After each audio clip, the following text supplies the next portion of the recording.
जय हिंद मेरे साथियों, स्वागत है आप सबका आपके अपने यूट्यूब चैनल बघेली एजुकेशन में।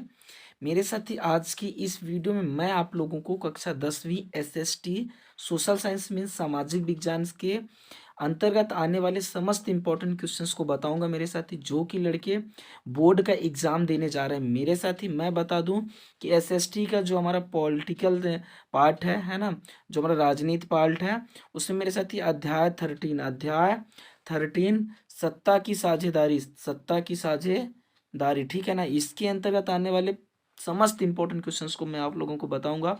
साथ में आपको बता दूं, अध्याय 14 को भी मैं इसी पार्ट में बताऊंगा। क्यों, वो मैं आपको बताता हूँ।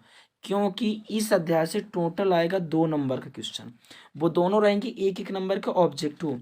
वो दोनों रहेंगे एक एक नंबर के ऑब्जेक्टिव। और आपको मैं 10th वालों को ऑब्जेक्टिव अभी नहीं, 10th वालों से मैं सब्जेक्टिव क्वेश्चन करा रहा हूँ। ऑब्जेक्टिव आप लोगों का मैं अभी नहीं, ऑब्जेक्टिव फिर देखता हूँ, टाइम मिलेगा तो कराऊंगा, नहीं तो ऑब्जेक्टिव की तैयारी आप लोग करते रहिएगा, है ना।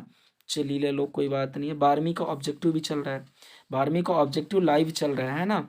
चलिए, तो यहाँ पर हमारा किसको पढ़ाने से कोई मतलब नहीं है, क्योंकि आप लोग देख लेंगे कि यहाँ से सिर्फ एक एक नंबर का ऑब्जेक्टिव आ रहा है। तो मैं आई थिंक टीचरों से भी यही गुजारिश करूंगा कि वो इस चैप्टर को ना पढ़ाएं, मतलब पढ़ाएं समझाएं, लेकिन उन्हें परीक्षा की दृष्टि से, एग्जाम की दृष्टि से इस चैप्टर पर उतना फोकस ना करें। यहाँ से ऑब्जेक्टिव आएगा तो सिर्फ और सिर्फ ऑब्जेक्टिव के लिए फोकस किया जाए, है ना। उनका सब्जेक्टिव क्वेश्चन यहाँ पर बिल्कुल भी ना पढ़ाया, मतलब पढ़ाया जाए तभी तो वो ऑब्जेक्टिव करेंगे ना, मतलब ना उनको प्रेशराइज्ड किया जाए कि आप सब्जेक्टिव क्वेश्चंस को याद करो, आप सिर्फ और सिर्फ करो तो किसे, ऑब्जेक्टिव को, है ना। चलिए ले लो, कोई बात नहीं है ना। चलिए फिर हम यहाँ इसको छोड़ देते हैं ना, क्योंकि ऑब्जेक्टिव होगा तो ऑब्जेक्टिव आप लोग कर लेंगे, है ना। चलिए, तो फिर चलो मैं आपको नेक्स्ट अध्याय में, है ना, अध्याय 14, ठीक है मेरे साथी। जो हमारा अध्याय 14 है, इसमें मैं आपको बता दूं कि यहाँ से आएगा टोटल अपना 4 नंबर का क्वेश्चन। कितने नंबर का? 4 नंबर, जिसमें एक रहेगा 1 नंबर का और एक रहेगा 3 नंबर का, ठीक है।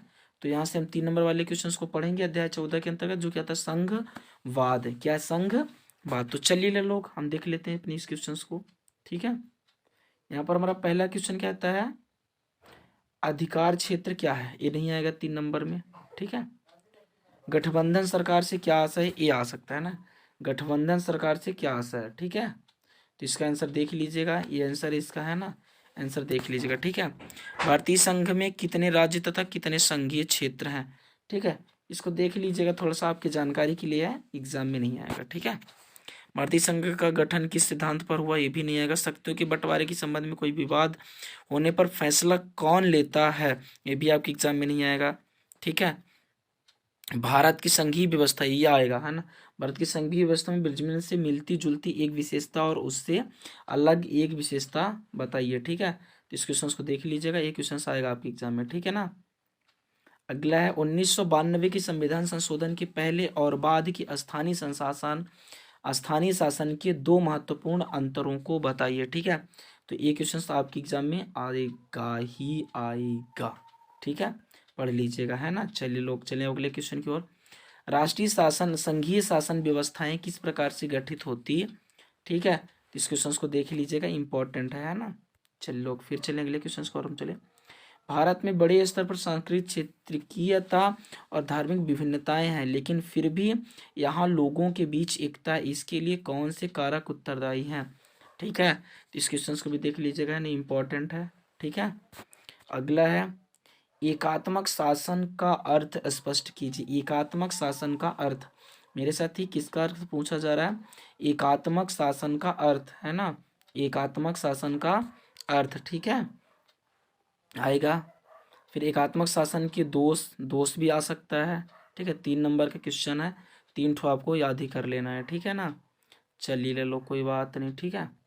फिर हम आगे चलें, अपनी वीडियो भी ज़्यादा बड़ी ना हो, इसको ध्यान में रखते हुए, ठीक है।